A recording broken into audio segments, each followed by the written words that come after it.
Sir ಕ್ವಾರಿಲಿ ಬಂಡೆ ಕುಸಿದು ಯಶವಂತಪುರ ವಿಧಾನಸಭಾ ಕ್ಷೇತ್ರ ನಂದೇ ಕ್ಷೇತ್ರ.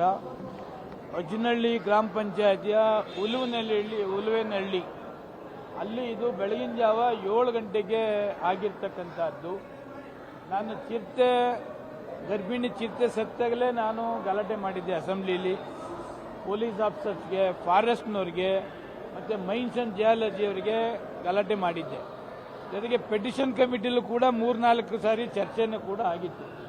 ಬೆಳಗಿನ ಜಾವ 7 ಗಂಟೆಗೆ 10 ಜನ ಕಾರ್ಮಿಕರು ಕೆಳಗಡೆ ಕೆಲಸ ಮಾಡ್ತಕ್ಕಂಥದ್ದಕ್ಕೆ ಬೆಳಗಿನ ಜಾವ 7 ಗಂಟೆಗೆ ಹೋಗಿದ್ದಾರೆ.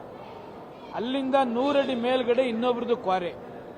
ಅವರು ಇಟಾಚಿ ಮುಖಾಂತರ ಕ್ಲೀನ್ ಮಾಡಿಸಿ ಆ ಗುಳಿ ತೋರಿಸಿ ಬ್ಲಾಸ್ಟ್ ಮಾಡ್ತಕ್ಕಂಥದ್ದಕ್ಕೆ ರೆಡಿ ಮಾಡ್ಕೊಳ್ತಾ ಇದ್ರು.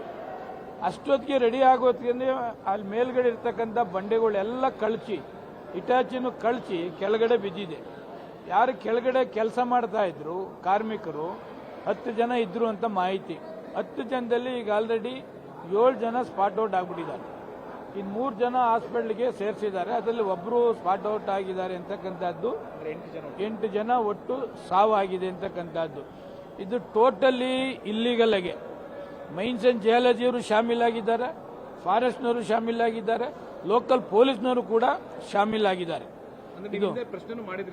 ಸರ್ ಅಸೆಂಬ್ಲಿಲಿ ಪ್ರಶ್ನೆ ಮಾಡಿದ್ದೀನಿ.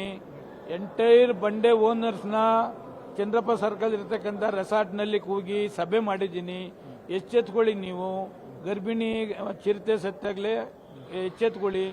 ದನ ಕರುಗಳು ಸಾಯ್ತಿದ್ದಾರೆ, ತೊಂದರೆ ಆಗ್ತಿದೆ ಮನುಷ್ಯರಿಗೆ. ನೀವೆಲ್ಲ ಲೀಗಲ್ಗೆ ಬ್ಲಾಸ್ಟ್ ಮಾಡ್ತಕ್ಕಂಥದ್ದಕ್ಕೆ ಮಾಡಿ, ಇಲ್ಲಿಗಲ್ಗೆ ಮಾಡಕ್ಕೆ ಹೋಗ್ಬೇಡಿ, ತೊಂದರೆ ಆಗ್ತಿದೆ ಅಂತ ಅವ್ರಿಗೂ ಸಭೆ ಮಾಡಿದ್ದೇನೆ.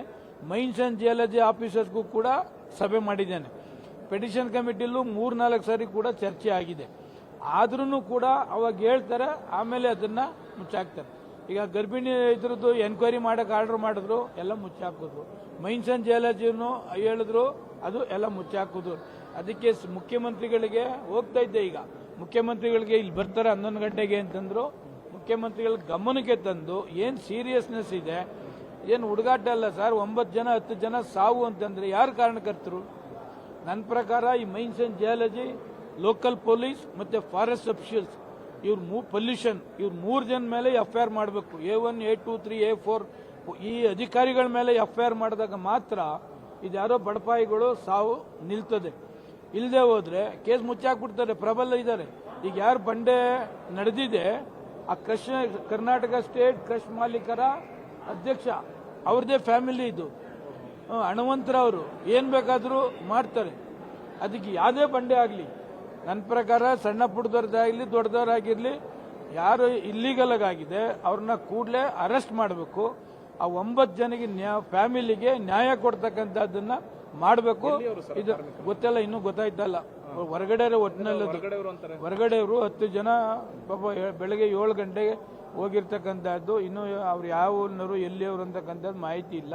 ಒಟ್ಟಿನಲ್ಲಿ 10 ಜನನೂ ಸೀರಿಯಸ್ ಅಂತ ಹೇಳ್ತಿದ್ದಾರೆ. SP ಅವರೆಲ್ಲ ಸ್ಪಾಟ್ಗೆ ಬಂದಿದ್ದಾರೆ.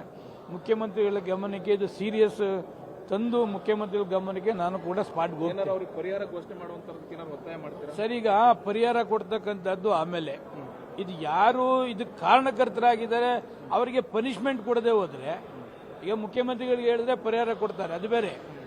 ಈಗ ಸಾವು ಬರ್ತದ ಮತ್ತೇನೆ. ಅವ್ರ ಕುಟುಂಬಕ್ಕಾಗಿರ್ತಕ್ಕಂಥ ನೋವಿಗೆ ಪರಿಹಾರ ಸೂಕ್ತ ಒಂದೇ ಅಲ್ಲ.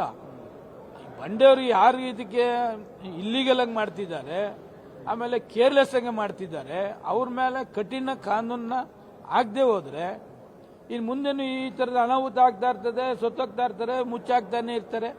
ಅದಕ್ಕೆ ಇದಕ್ಕೇನು ಅನಾಹುತ ಆಗಿದೆ ಅದಕ್ಕೆ ಫಸ್ಟು ಆ ಮಾಲೀಕನ ಅರೆಸ್ಟ್ ಮಾಡಿ ಅವರಿಗೆ ಪನಿಷ್ಮೆಂಟ್ ಕೊಡ್ತಕ್ಕಂಥ ಕೆಲಸ ಮಾಡಬೇಕು. ಆ ಮಾಲೀಕರಿಂದನೇ ಅವರಿಗೆ ಪರಿಹಾರವನ್ನ ಕೊಡಿಸ್ಬೇಕು ಅಂತಕ್ಕಂಥದ್ದು ನಂದು.